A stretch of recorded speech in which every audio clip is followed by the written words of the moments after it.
Hi everyone, Aaron here for Zollotech, and I wanted to answer a question I get asked quite a bit. And that question is iPhone 6 or iPhone 6 Plus. I have a lot of people that are considering either phone and they want to know which one they should pick up. Now, as you can see, they both appear to be the white version here. This is actually the space gray version and the silver version, and this one just has a different type of screen protector on it. So if you haven't seen that video, you can check that out.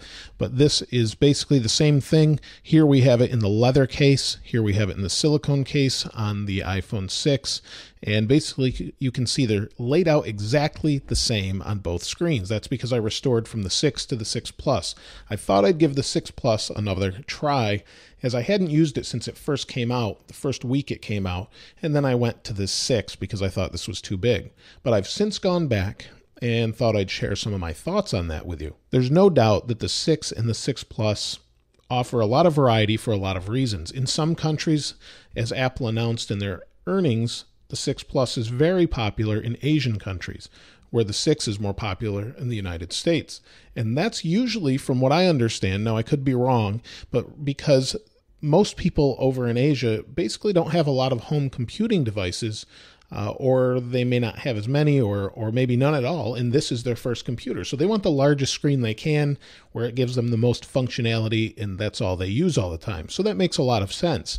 In the United States, maybe Canada, the UK, I don't really know the specific areas, but the 6 and even smaller is more popular usually, just because we might have an iPad or a different computer, and we may be used more to computing at home on a Mac or Windows or Linux or whatever we might have. So in this case, we have the iPhone 6, obviously, which offers a larger 720p display, 4.7 inches.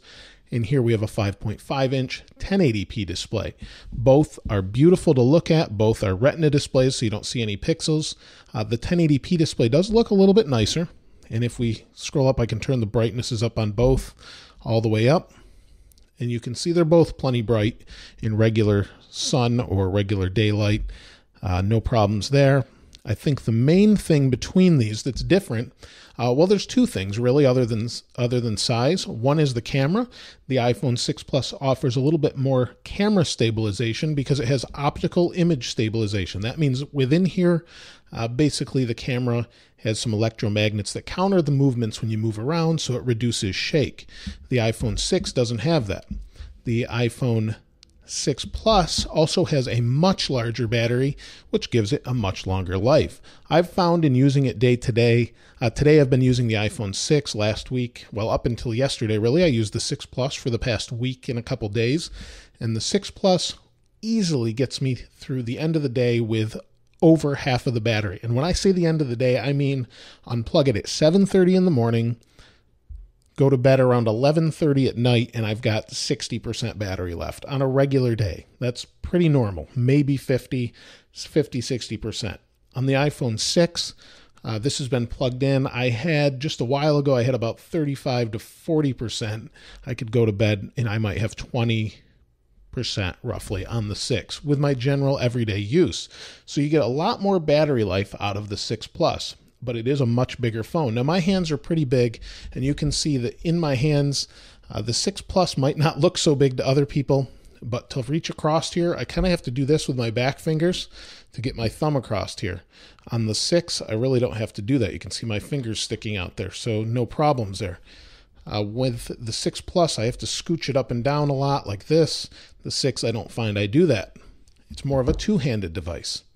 But Apple's built in this little double tap the home to kind of get you to be able to do things a little bit easier. So you've got that. You also have a couple different things on the 6 Plus that you don't have on the 6, like this rotation. You can't do that on the 6. So you don't get that nice little side rotation, so you can use it this way. And you can go into, say, an email, and you've got all sorts of email things here as well. So you can see a Geico quote, all sorts of email things as well. You've got this side view where you don't get that on the iPhone 6.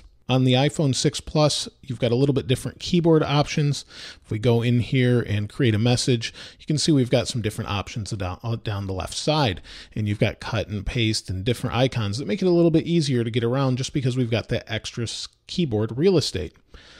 Overall, though, I think both are great devices. That's pretty much what you get mostly, that and in messages. You get the same layout, but that's pretty much it. Other than that, it's more about screen size and battery life. The camera is noticeably better if you're using it in low light, because that stabilization makes a big difference when there's lower light conditions. Otherwise, I don't think most people will see a difference as far as that goes. If you're a photographer, you'll probably have a better camera anyway, and that won't matter as much. However, with the keyboard and the larger display and the better battery life, I know a lot of people really like the 6 Plus.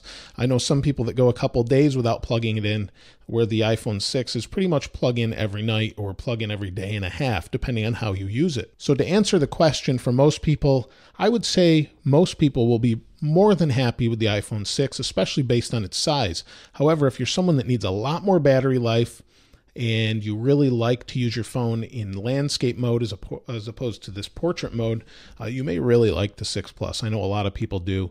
I keep going back and forth. I'm not really sure which one I like more at this point, but you can see I have my SIM card back in the 6 Plus, and it's not in this one. So I keep going back and forth, but I'd love to hear what you think and why you chose this particular iPhone. Did you stick with the iPhone 5 or 5C, 5S, or maybe even the 4? Or did you move to the 6 Plus and 6? I'd love to hear which one you chose and why, or maybe you're waiting for the 6S Plus or whatever they call it. Let me know in the comments below. If you haven't subscribed already, please subscribe, like. As always, thanks for watching. This is Aaron. I'll see you next time.